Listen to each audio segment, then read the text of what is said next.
तो आज का टॉपिक है हमारा इलास्टिक पोटेंशियल एनर्जी, जिसमें हमने ये देख लिया कि ऑब्जेक्ट में जितना वर्क डन करेंगे उसको फोर्स लगाने में जो उसका डायमेंशन बदला, उस डायमेंशन बदलने के बाद जितना वर्क डन आपने किया वही वर्क डन उसकी एनर्जी में स्टोर हो जाता है और वही एनर्जी का फॉर्मूला निकाल लिया हमने देख लिया कि एवरेज फोर्स हमारा क्या आया F/2 जी। फोर्स अप्लाइड फोर्स है, हमने उसको फोर्स लगाया था, ये अप्लाइड फोर्स है जो कि F/2 आ गया एवरेज।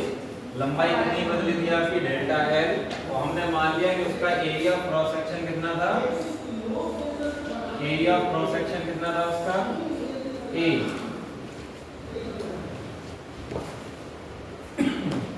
तो चलिए वर्क डन निकालते हैं। अमाउंट ऑफ वर्क डन कितना आएगा, वर्क डन का फॉर्मूला बताएगा कोई? वर्क डन का formula force into displacement, force into displacement. और यहाँ क्या है, एवरेज फोर्स इनटू डिस्प्लेसमेंट कौन है इसमें डिस्प्लेसमेंट? डेल्टा एल, यानी कि वर्क डन जो आएगा आपका वो आएगा है एवरेज फोर्स इनटू डिस्प्लेसमेंट यानी कि डेल्टा एल। जब आप एवरेज फोर्स की जगह F/2 रखते हैं, डिस्प्लेसमेंट की जगह डेल्टा एल रखते हैं, तो ये आपका आ गया वर्क डन। ठीक, अब इसको हम कन्वर्ट करना चाहते हैं कि स्ट्रेस और स्ट्रेन के फॉर्मूले में कन्वर्ट हो जाए। स्ट्रेस और स्ट्रेन के फॉर्मूले में ये कन्वर्ट हो जाए, ऐसा हम चाहते हैं। तो हम क्या करेंगे, स्ट्रेस और स्ट्रेन तो तब बतेगा जब यहाँ ये कब कन्वर्ट हो पाएगा, जब डेल्टा एल अपॉन एल का फॉर्मूला दिखाई दे, फोर्स अपॉन एरिया दिखाई दे, तभी तो हो पाएगा। कब हो पाएगा, यानी कि फोर्स अपॉन में एरिया दिखाई दे, डेल्टा एल अपॉन एल दिखाई दे, क्योंकि स्ट्रेस का फॉर्मूला आता है फोर्स पर यूनिट एरिया। बता चुके हैं पिछली क्लास में, इंटरनल फोर्स स्टोरिंग, जो रिस्टोरिंग फोर्स आता है आपका पर यूनिट एरिया, उसे हम क्या कहते हैं, स्ट्रेस। तो इसलिए F/A आना चाहिए और डेल्टा एल अपॉन एल आता है आपका चेंज इन डायमेंशन। अब मुझे अगर इस फॉर्मूले को स्ट्रेस और स्ट्रेन के रूप में बनाना है, तो इसका मतलब ये है कि मुझे अपॉन में एरिया भी लेना पड़ेगा और लेंथ भी लेना पड़ेगा, करेक्ट। अब जाहिर सी बात है, अगर आपने अपॉन में एरिया और लेंथ ले लिया है तो आपको इनटू भी इसी का ही रखना पड़ेगा, जिससे कि फॉर्मूला डिस्टर्ब ना हो। तो विदाउट डिस्टर्बिंग यानी फॉर्मूला हमने एरिया इनटू लेंथ का मल्टीप्लाई भी कर लिया और डिवाइड भी कर लिया। अब आप पूछेंगे ये चमत्कार क्या हो जाएगा, इससे क्या नया कर लिया हमने? नया कुछ नहीं किया, हमने सिर्फ ये इसलिए किया क्योंकि एरिया लेंथ आपस में कट के कैंसिल हो गए, वो वापस वही फॉर्मूला आ रहा है। लेकिन F/A स्ट्रेस बन जाएगा, delta L upon L strain बन जाएगा और एरिया इनटू लेंथ हमारा वॉल्यूम बन जाएगा, इसलिए हमने ऐसा किया। फिर से बोल रहा हूँ, हमारा वर्क डन पहले निकल गया था, लेकिन हमें स्ट्रेस और स्ट्रेन के टर्म्स में फॉर्मूला चाहिए था, जिसकी वजह से हमें F/एरिया करना पड़ा, डेल्टा एल अपॉन एल करना पड़ा। अब जिसका डिवाइड किया है उसका मल्टीप्लाई भी तो करना पड़ेगा, वरना फॉर्मूला डिस्टर्ब हो जाएगा, बदल जाएगा। इसलिए हमने जिसका डिवाइड किया है उसी का मल्टीप्लाई कर लिया है। चमत्कार इसमें ये हो गया कि आपका F/एरिया स्ट्रेस बन जाएगा और डेल्टा एल अपॉन एल जो है ये क्या बन जाएगा, स्ट्रेन। और एरिया इनटू लेंथ क्या होता है आपका, वॉल्यूम। तो ये फाइनली फॉर्मूला कुछ अब ऐसा कन्वर्ट हो जाएगा, 1/2 मैंने अलग कर लिया, F/A अलग, डेल्टा एल अपॉन एल अलग और एरिया इनटू लेंथ को हमने अलग किया, जिसे वॉल्यूम कहते हैं। तो फाइनली हमारा जो वर्क डन है, जो कि इलास्टिक पोटेंशियल एनर्जी में स्टोर होने वाला है, उस वर्क डन का फॉर्मूला U बराबर क्या हो जाएगा आपका, हाफ स्ट्रेस इनटू स्ट्रेन और into volume, volume of substance जिस पर आपने फोर्स लगाया था। क्लियर?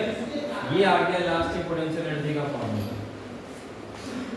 अब कभी कभी क्या होता है कि फॉर्मूला ये भी पूछ लिया जाता है, elastic potential energy per unit volume, elastic potential energy per unit volume. तो अब उसके लिए फॉर्मूला क्या है अगर पर यूनिट वॉल्यूम कह दिया तो? पर यूनिट वॉल्यूम का मतलब वॉल्यूम हो गया है मेरा 1 मीटर क्यूब, या ऐसे कह लो कि हमने वॉल्यूम का डिवाइड कर दिया, कुछ भी कह लो। पर यूनिट वॉल्यूम का मतलब divide unit volume, 1 metre cube का डिवाइड कर दिया गया। या ऐसे कह लो कि इस केस में वॉल्यूम हमने 1 मीटर क्यूब लिया तो फॉर्मूला क्या बन जाएगा? कुछ नहीं बचेगा, वॉल्यूम हटा देंगे, बस ये बचेगा हाफ स्ट्रेस इनटू स्ट्रेन। तो अगर आपसे वॉल्यूम पूछे, ये इलास्टिक पोटेंशियल एनर्जी पूछे तो फॉर्मूला ये बताना है, और अगर पूछ ले elastic potential energy per unit volume तो आपका फॉर्मूला बन जाएगा हाफ स्ट्रेस इनटू स्ट्रेन, ये फॉर्मूला बन जाएगा। क्लियर? समझ आ गया? लिख लीजिए इसे। तो उसके बाद आपको तीनों मॉडल्स ऑफ इलास्टिसिटी में आपस में रिलेशन बताएंगे कि तीनों में क्या रिलेशन आएगा, यल, शियर और बल।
इसमें ये भी ध्यान रखिएगा कि कैपिटल यू ये है और पर यूनिट वॉल्यूम में स्मॉल यू हो जाता है, ये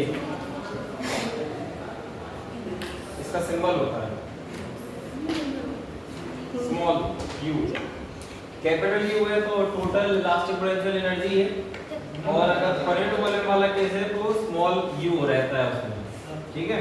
हाफ स्ट्रेस इनटू स्ट्रेन, हाँ मुझे लग रहा है, मुझे वो बता दिया आपको स्मॉल यू लग रहा है, वैसे सिंबल से फर्क नहीं पड़ता, आपको पूरा नाम याद रहना चाहिए।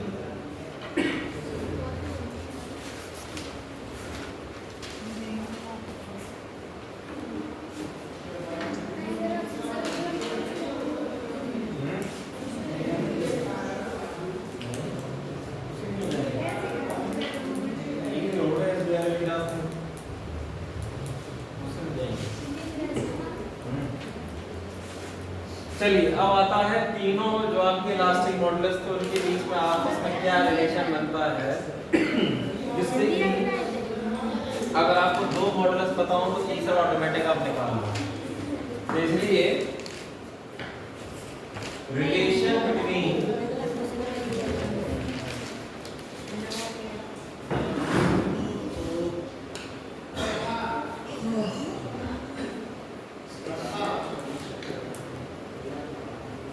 three modulus of elasticity। अभी तक आपने जो तीन मॉडुलस ऑफ इलास्टिसिटी पढ़े हैं, पहला यंग मॉडुलस, दूसरा शेयर मॉडुलस और तीसरा बल्क मॉडुलस, इन तीनों में आपस में क्या रिलेशन रहता है। खास बात ये इस रिलेशन में कि आपके पास अगर दो हैं मौजूद तो आप तीसरा निकाल सकते हैं। हालांकि इसका डेरिवेशन आपके सिलेबस में है नहीं, लेकिन रिलेशन फिर भी याद रखना। एनसीईआरटी बुक में मौजूद तो नहीं है, लेकिन फिर भी अपनी तरफ से एक्स्ट्रा करा दे रहा हूँ, याद रखना फॉर्मूला।